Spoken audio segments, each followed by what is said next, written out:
One-bedroom apartment in Charlotte costs more than $1,400 a month. It means you need to make about $61,000 a year to afford rent and other living costs. Most CMS teachers aren't making that much money. The district just passed its budget, which included a pay raise, but leaders are working to help teachers before those raises kick in. Thanks for sticking with us here live at 5 o'clock. Now, you may have heard about the proposed teachers' village that would be built on county land. It would include income-based housing for about 200 teachers and their families. And now there's a new initiative hoping to keep teachers here in Mecklenburg County.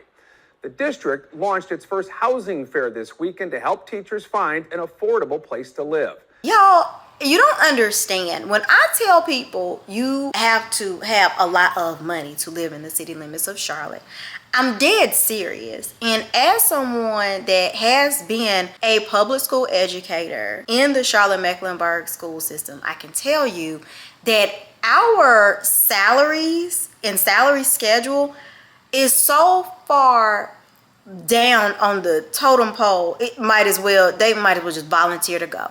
For real. I can tell you, like, my personal experience, I realized I hated being a teacher because I was like, I'm getting paid minimum wage. By the time you factor in getting up, going to school, because you got to be there about 30 minutes before all the kids get there. You teach all day. You don't get a lunch break. You get a planning period. You get to the end of the day. You got to take the kids to the bus lot. You have after school duties. You might have to grade papers, create assignments, have PLC meetings. There's a lot of things that go on behind the scenes that people that are really dense will say something like, but you get your summers off. What are you talking about? They don't. Teachers do not always get their summers off. During the year, they're probably working a second job. And during the summer, they're definitely working a job. If it's not doing something like tutoring or a summer camp, with some sort of educational component that they've been able to get lucky enough to snag, they're probably working at Carowinds, they're working at the baseball stadium, they're working little jobs that their students will see them at, if I'm gonna be like completely honest. Now, I don't know if I'm painting a bad enough image, because I really want you all to get how bad it is to be a teacher in the state of North Carolina. Now, if you are a teacher and you really genuinely love it and you have been blessed to have a second income of a spouse that is an engineer or a physician, then go off. I ain't talking about you. You might love what you do. But for the majority of teachers, a lot of the teachers that come in, they're super duper young, and they're all bright-eyed and bushy-tailed, and some of them think they're gonna have a movie made about them, so they go to the hardest core Title I schools, and they 2 and through, which is 2 years, and then they are done with the teaching profession.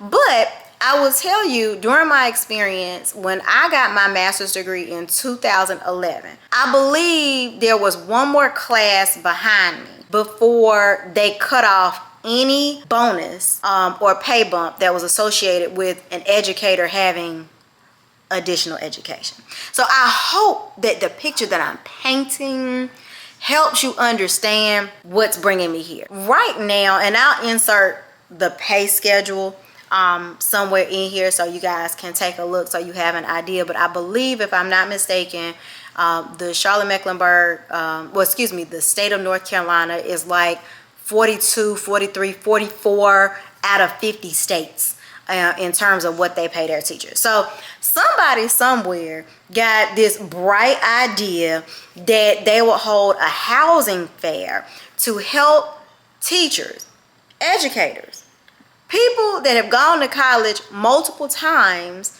learn how to budget and save. Yeah. Instead of paying them more, they were like, oh, I know what would be a great idea. So they got some big banks to come in and host or be vendors at this housing fair to help educate the educators how to budget and save so that they could live, I don't know, comfortably.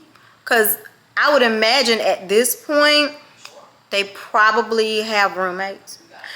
I left teaching literally 10 years ago in 2014, and I believe with my master's degree, I think I was making 40 or 42,000. I can't remember which one. So again, compare 10 years ago to today. When I was teaching, my rent was $952, I believe, if I'm not mistaken, $952, I think, a month in my apartment. That same apartment now is like 14 and some change. So y'all, I'm so annoyed by the whole situation. So let's talk about this housing fair.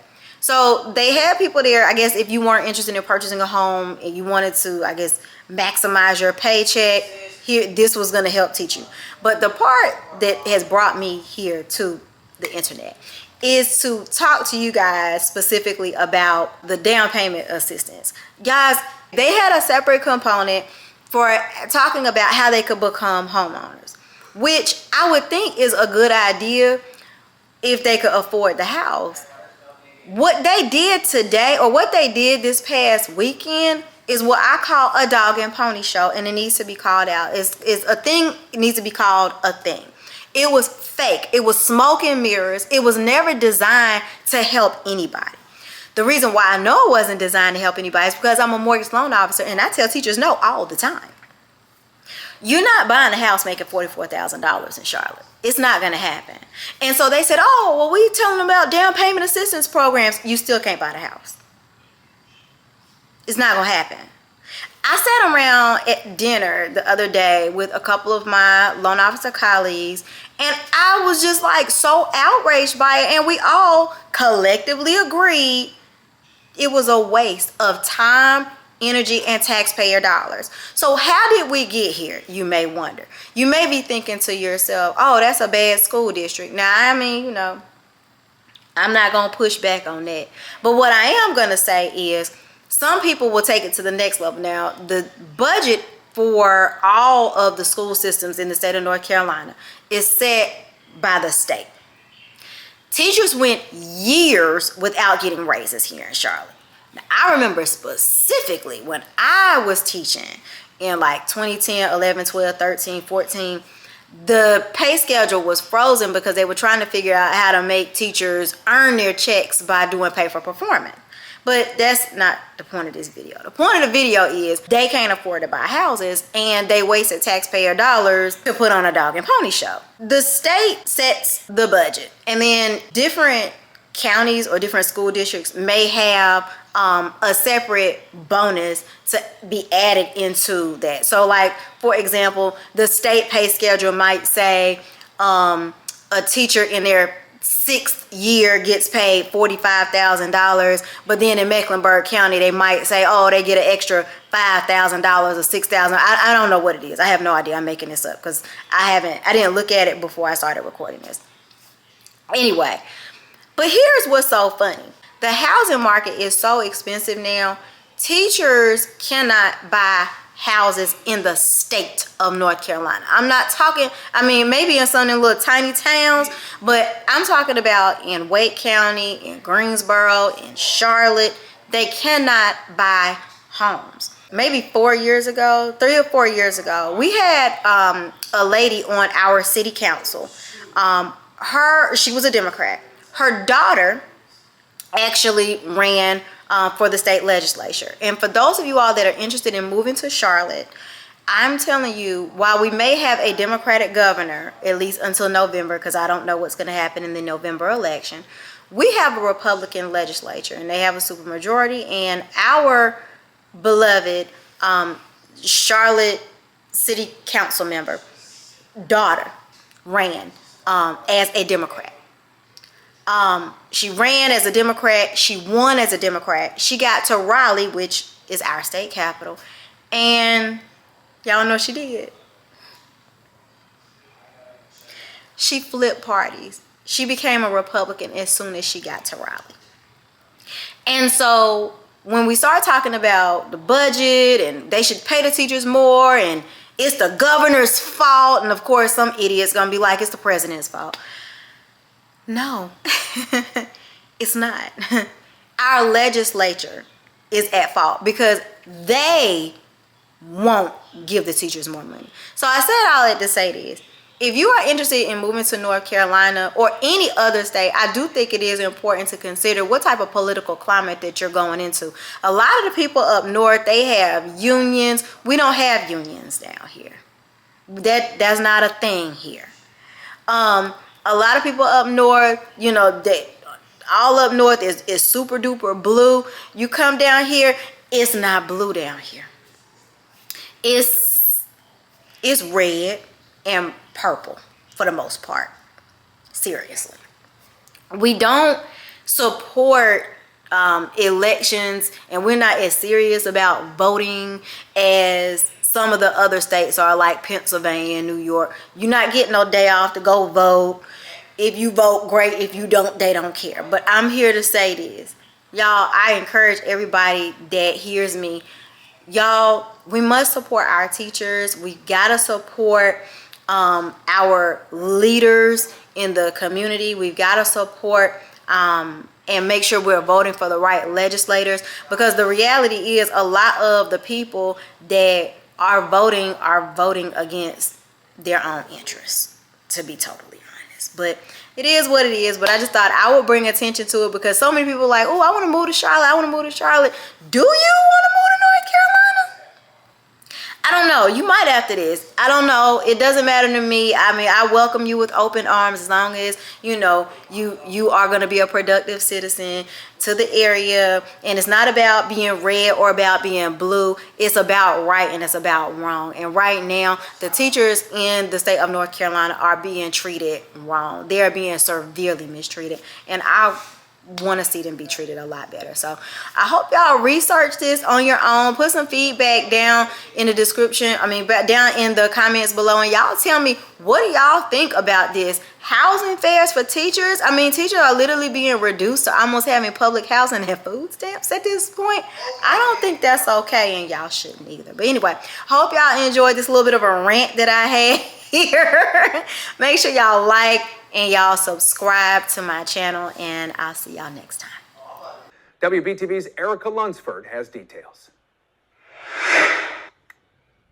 Charlotte Mecklenburg Schools says the overall goal for the housing fair is to recruit and retain top educators by providing housing options.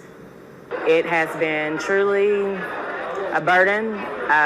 Currently having to pay over $2,500. When I started teaching, it was probably around $900 a month. I'm getting, looking around apartments now, it's about $1,300. When it comes to finding an affordable place to live or become a homeowner, teachers are becoming the students. We engage with our rental partners to understand where we might be able to identify below the market rate for our teachers. That's partially due to a housing fair hosted by Charlotte Mecklenburg Schools, connecting teachers with organizations and resources. The school district says after hearing concerns and financial difficulties from hundreds of teachers in the area, they are now getting to work and making sure the teachers have a comfortable living situation, both in the matter of living and financially. There are 2,600 units that we currently have that we're working with a various number of property managers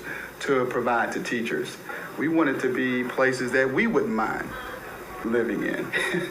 But we are exercising a pilot where we're looking at affordable housing, and there is a partner, True Homes, that we have engaged with in this pilot that's offering homes at cost for some of our teachers.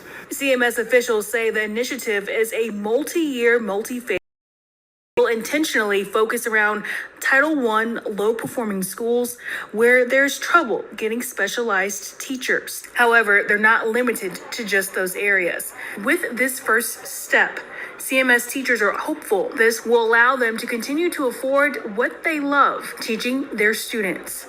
Came in looking for information on how to finally get that house, and I came out a little bit more confident on being able to achieve that today.